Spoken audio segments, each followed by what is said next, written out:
تلكنا ما تلرعي هاي هاي تلكنا ما تلربي هاي هاي تلكنا ما تلقضوي هاي هاي كانوا تلذكين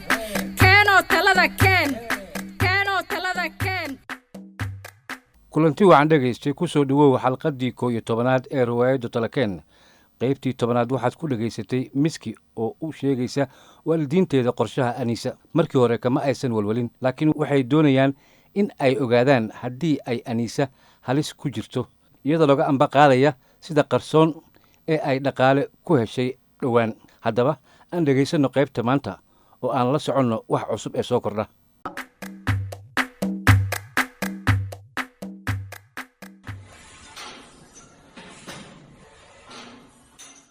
وريال روبلي waxaa la joogaa waqtigii waxaad haysatay muddo kugu filan oo aad ku soo fikirto waxaan u ambabaxaynaa Soomaaliya dhowr maalmood kadib may maqlaysaa maxaa dhaqsadaas waxaan islahaa waxaan moodayay in waqti ayna haysano oo intaasi ka badan yaa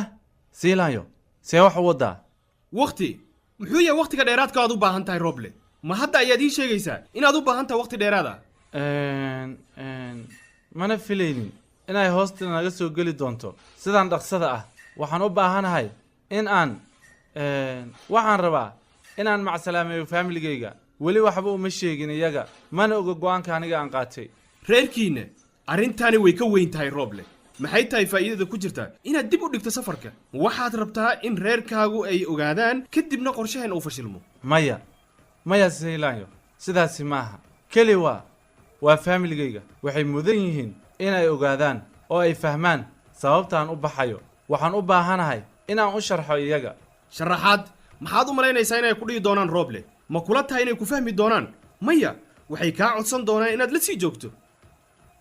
macquul inaad saxan tahay siilayo laakiin run ahaantii aniga iskama dhuumin kari anigoona waalidkay waxba u sheegin warka badan meeshaas ku jooji ma waxaad u malaynaysaa inaad ikhtiyaar haysato waxaan diyaariyey wax walba wadada aad mari lahayd iyo dadka nahagi doona markaas ayaad hadda rabtaa inaad adiga ka labalabayso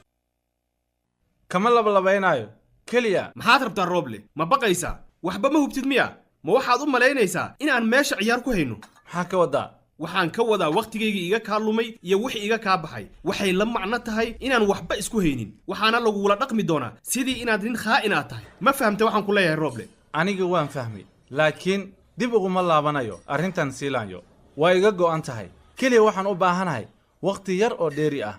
waqti dambe oo lagu siinayo ma jirto waxaa la joogaa waqtiga Roble ama iraac adigoo si buuxda u diyaarsan ama halkan ayaad joogaysaa waxaadna sidoo kale ogaataa waxa kuu dambeyn doona haddii aad ka baxdo qorshaheena laakiin dib uguma laabanayo keliya waxaan rabaa in aan si sax ah u macsalaameeyo familygayga maxaa oo qalad ah ku jira arrintaas Roble hore ayaad u soconaysaa wax weyn ayaadna qayb ka noqonaysaa ogow reerkaagu way badbaadi doonaan la'aanta laakiin adigu ma badbaadi doontaa haddii aadan tallaabadan qaadin ma aqaan mana garanayo inaan arrintan samayn karo iyo in kale ikhtiyaar dambe ma haysatid Roble tani waa wadada kaliya ee kuu furan oo aad u baahan tahay inaad wadadaasi marto adigoo madaxaaga kor u qaadaya ma ahan adigoo shakisan oo cagaha jiidaya ma ifahantay hoo qabso hadda laga bilaabo adiga iskale waa qalabka ugu horeeya ee aad u baahan tahay si aad u noqoto ninka lagugu talagalay inaad noqoto waa culays run ahaantii culayskaas ayaa la rabaa mas'uuliyaddu way culus tahay hadda adigaa leh diyaar ma u tahay inaad qaaddo mise waxaad ku hoos kufi doontaa miiskaas culus waxaan ahay diyaar ayaan ahay siilayo waa si wanaagsan haddii ay sidaasi tahay jooji ka fikirka qoyskaaga oo bilow inaad ka fikirto mustaqbalkaaga waan baxaynaa dhowr maalmood gudahood diyaar ahaw Roble dib u noqosho dambana ma jirto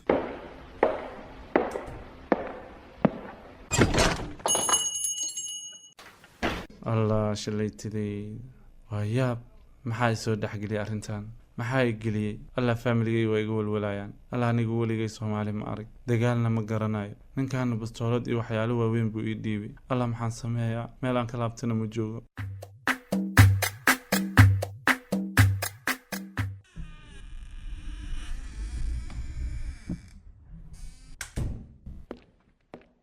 jaabiri ma hubtaa inay sax tahay inaan sidaas samayno bal ka waran hadduu Roble nagu yimaado ama uu ogaado inaan qolkiisa baarayno waan ku qasbannahay inaynu sidaas samayno shukriyey caliyare wax sidaan ah nooma sheegi lahayn sabab la'aan sax haddii ay run tahay inuu hub yaallo qolka haye waa inaan helno ka hor inta aysan dhicin wax xun waan aamini la'ahay hub iyo gurigeenna wiilkeenna muxuu faraha la galay waa yaabe haye wale rooble ma aha rooblihii aan naqaanay ma garanahayo shukriyey laakiin wax kasta oo ay tahay hee waan soo gabagabaynaynaa haye waxay ahayd inaan ogaano arrintan ka hor inta aysan heerkanba soo gaarin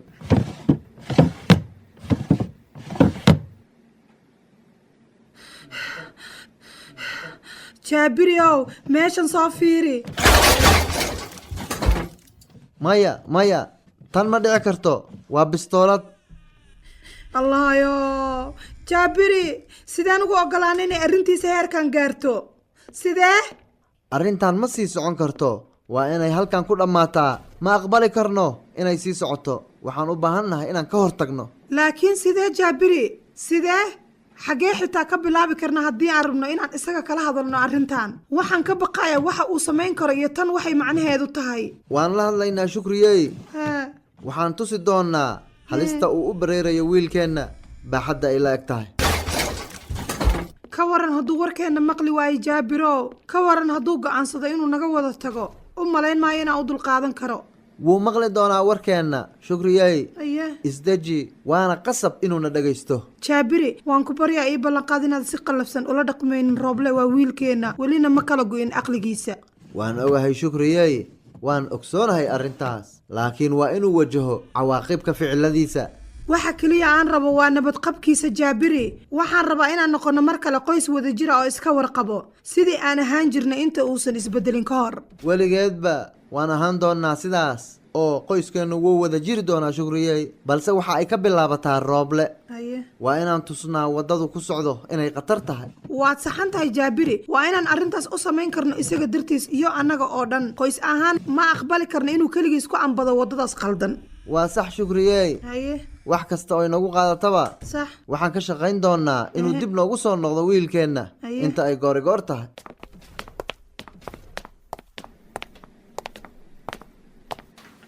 jaabiri haa weli waxaan kasii fikirayaa bistooladaas haye ka waran haddii uusan naftiisa un ku ilaashanaynin haye ka waran haddii uu usoo qaatay inuu wax qaldan ku sameeyo haddii ay sidaas noqoto shukriyey haye waddada saxda ah ayaan ku soo celinaynaa wiilkeenna waxaan ku dadaali doonnaa inaan dib u soo celinno ilaan nin dhumay ayuu inoola egyahay markaana waxaa keliya oon rabo waa inuu badbaado haye oo uu faraxsanaado haye waxaan rabaa inuu ogaado si kasto iyo wax kastuu ku jiro inuu noo imaan karo waaba sidaas shukriyey laakiin marka hore waxaan u baahannahay haye inaan ka soo saarno khatarta uu hadda ku jiro haye waa inaan ka shaqayno inuu kala furo indhihiisa haye ka hor inta aysan xero iyo fandhaal kala dhicin waa inaan u nasteexayno haye uuna adeeco ilaan waa wiilka aan dhalnay jaabirow muddo ayaa laga joogaa tan iyo markii aan isbeddelka ku aragnay rooble haye waxaan rajaynayaa in aan ka daahayn wax ka qabashada xaaladiisa mar kasta dabaqabasho way jiraysaa haye caawa ayaan la fadhiisanaynaa sax annagoo wada jirna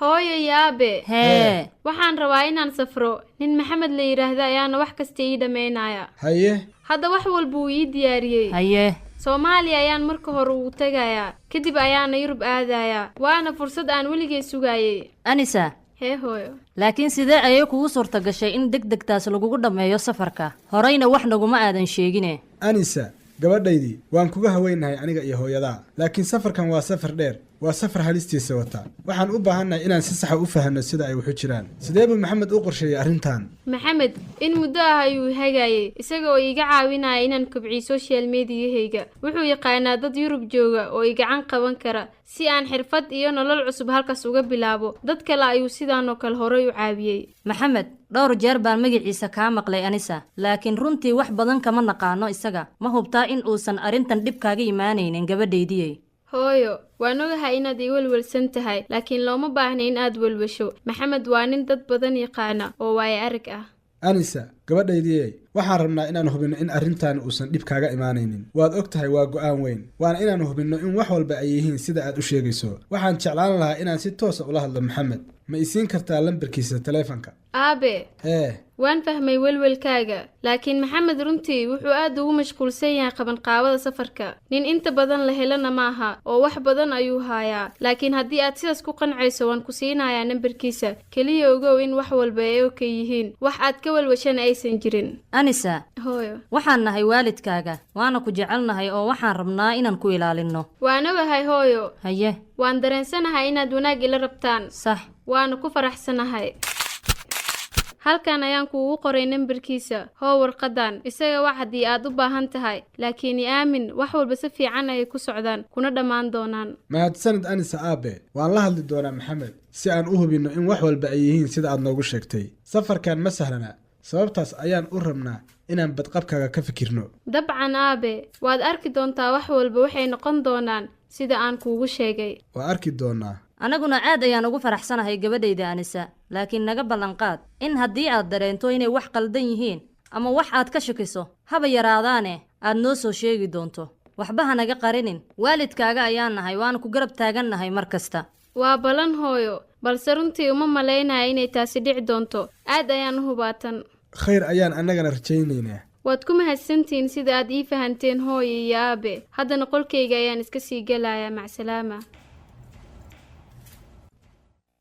mawlid hee anigu kuma faraxsanay arrintan wax baase ila ah weligeen lama kulmin maxamedkan ay sheegayso aniso waan kugu raacsanahay waxaan isku dayayaa inaan raadiyo xogta ninkaas maxamed laleeyahay haddii aan maqlo wax laga shakiya haba yaraatee waa ka baajinayaa safarka mawliidow aniga waan cabsanayaa ka waran haddii uu been ku marin habaabiyey gabadheena ka waran haddii uu daban u dhigayo waxaan nahay waalidkeed hadda ayayna tala nala gudboon tahay baaritaanka markii aan dhammayno waxaan samaynaynaa wax kasta oo aan ku xaqiijin karno badqabkeeda maryaney hee waxaan ogaan doonaa runta haye wixii laga maarmi waayo ayaan samayn doonaa haye xataa haddii ay noqoto in lacag laga celiyo inay baxdo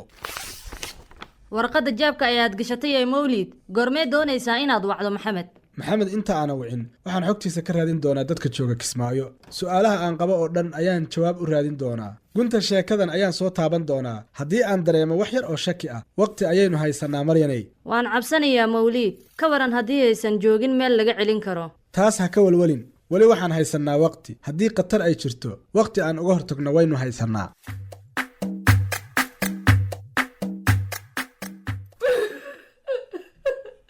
allahooyo maxaa naga qaldan annaga habaarkan xagguu qoyskayga uga yimid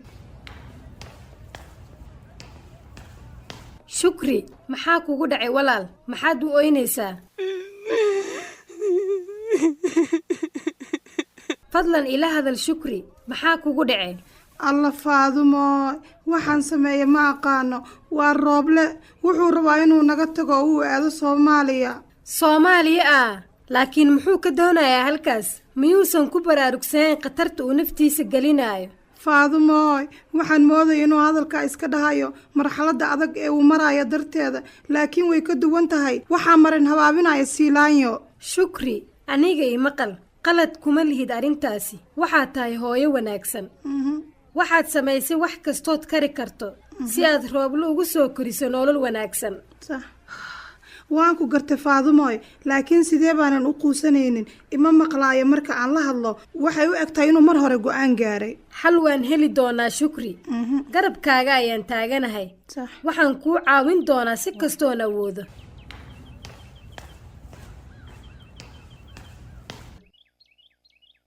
shukri iyo faadumo maxaa dhacay maxaa waaye murugada labadiinaba idinka muuqata shukri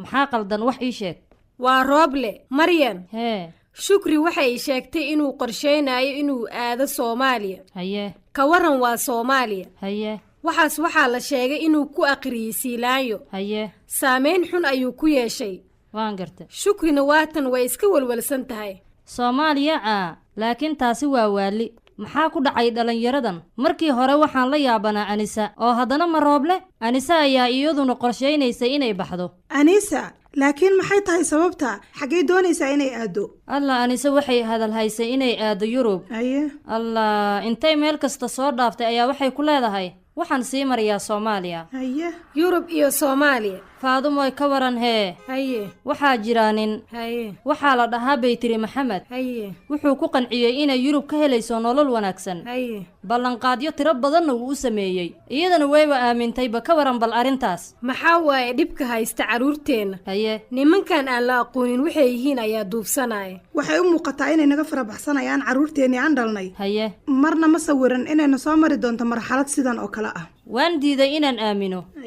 miski waxay muddo isku dayaysay inay ii digto laakiin waxaan u malaynayay inay ka maseertay un waa inaan wax un samaynaa way caddahay inay duubsadeen dad leh ujeedooyin guracan waa in aan ka salgaarno wax kasta haye waa in aan wax badan ka ogaano nimankan Silaanyo iyo Maxamedba haye ilaan waxay baabi'iyeen rajada iyo riyooyinka ubadkeena waa runta haye waa inaan ogaano nimankaas waxay yihiin iyo waxay wadaanba ogaasho keligeed waxba ma tarayso haye ka warrama haddii wax aan ka gaarnaba aysan jirin shukriye waa qasab in aan samayno wax kasta oo aan awoodno si carruurteena aan u ilaashanno annaga carruurta ayaan dhalnay iyaga ayaan la hadlaynaa haddii xal kale la waayo waxaad mooddaa in dagaalka aan ku jirno uu culus yahay haye laakiin Rooble kama quusan karo sax waan u dagaalami doonaa isaga wax kasta oo dhacana kama quusan doono anigana sidaas oo kale ayaan u samayn doonaa gabadhayda Anisa waxaan nahay hooyooyinkooda waan ognahay waxa iyaga u fiican xitaa haddii aysan iyaga u muuqan hadda warka meeshaas ayuu ku dhan yahay marnaba nimankaani uma ogolaanayna inay carruurteena naga qaataan waad ku mahadsantihiin taageeradiinna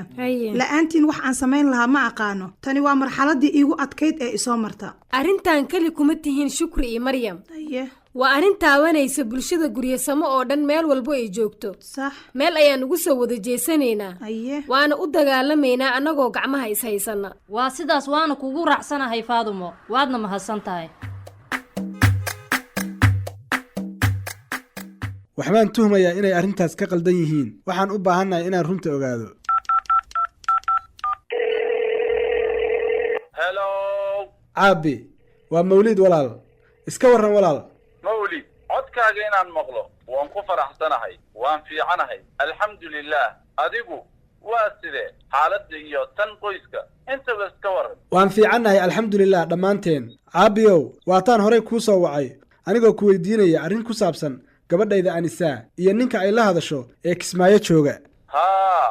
waan ka howlgalay oo waan raadiyey waa si wanaagsan waxaanba hadda kuu soo wacay inaan ogaado haddii ay jiraan waxaad maqashay ama og tahay oo ku saabsan Maxamedkan mawlid laba qof ayaan la hadlay warka ninka laga sheegayo ma fiicna ninkani Maxamed ah ma aha qof uu gabadha iskaga dhigayo wuxuu ku xiran yahay dad aad u xun maxaa tidhi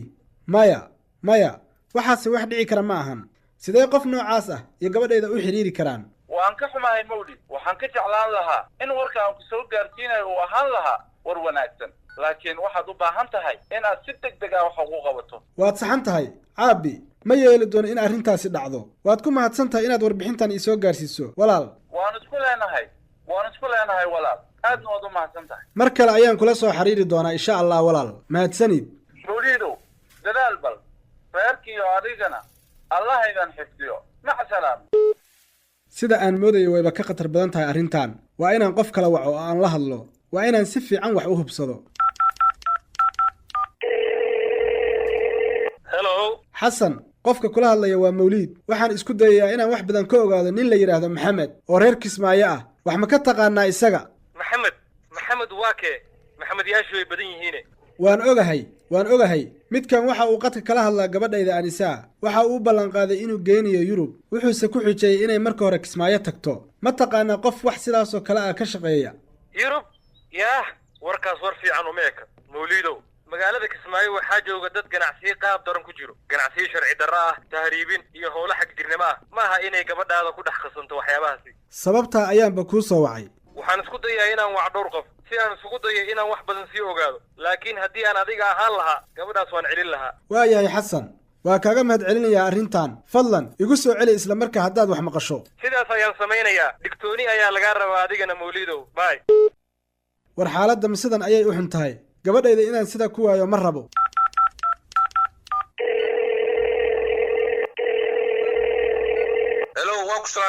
walaal waan kaa qaaday aadan waan ka xumahay inaan sidaa lama filaanka ah kuu soo waco laakiin arrin ayaa i haysata Anise ayaa dhib qoorta gashatay nin la yidhaahdo Maxamed oo reer Kismaayo ah ayaa lacag iyo dhoof u ballan qaaday ninkaas ayaan xogtiisa raadinayay mawlid arrintaas sheegayso waa mid halis ah magaalada Kismaayo in muddo xaaladeedu ma fiicneen waxaa jirta dad ka faa'iideysta dadka gaar ahaan dhalinyarada soo kacaysa soo taas ma ahan waxa aan ka baqayo aadanow waxaan horay u maqlay oo ay dadka kale ii sheegeen in maxamed uu yahay nin xun ma rumaysan karo in anisa ay ku farqi xidhato dad noocaasa anisa waa gabar yar mawlid dadkana waxay yaqaanaan sida loo guursado carruurta rayada leh iyo kuwa cabsida hayso laakiin weligaa waxaad ahayd aabba aad adag waadna ka gaari kartaa inaad arrintani ka hortagto aadan maba oggolaanayo inay baxdo ma garatay waxaan samayn doonaa wax kasta oo ay igu qaadato inaan ku celiyo waad ku mahadsan tahay taladaada fadlan haddii aad wax dheeraada maqasho ii soo sheeg isla markiiba walaal dabcan waan kuu soo sheegi doonaa haddii aan wax maqlo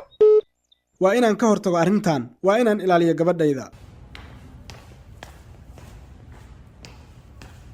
mawlid maxaa jira maanta taleefoonka waadba dhigi lacdahaye ma wax baa soo kordhay maryanay hee waxaan isku dayayaa inaan wax badan ka ogaado maxamed haye ninkii ay anisa la hadlaysay hee xaaladdu way ka sii daran tahay sida aan moodaynay haye wuxuu la shaqaystaa dad khatar ah haye waa inaan la hadalno anise oo aan ka celinno safarkan allah ilaahiyow waan ogaa in aysan meeshaas wax khayr ah ka soo socon waxaad dhegaysatay qaybta 11 ee riwaayadda Talakeen haddana waa xilligaaga waxaan furaynaa qadka si aan u maqalno aragtida dhegaystayaasheena waxaad sidoo kale barnaamijka uga qayb geli kartaa fariinta gaaban Talakeen ma tahay in Fahad iyo bulshadu ay ka joojiyaan Siilaanyo inuu tago waxaad fariinta gaaban ku soo diri kartaa lambarka ah 21422 adigoo soo qoriyo 1 oo dhiganto ha ama 2 oo dhiganto maya ka qayb qaado oo ugu wax dhici doon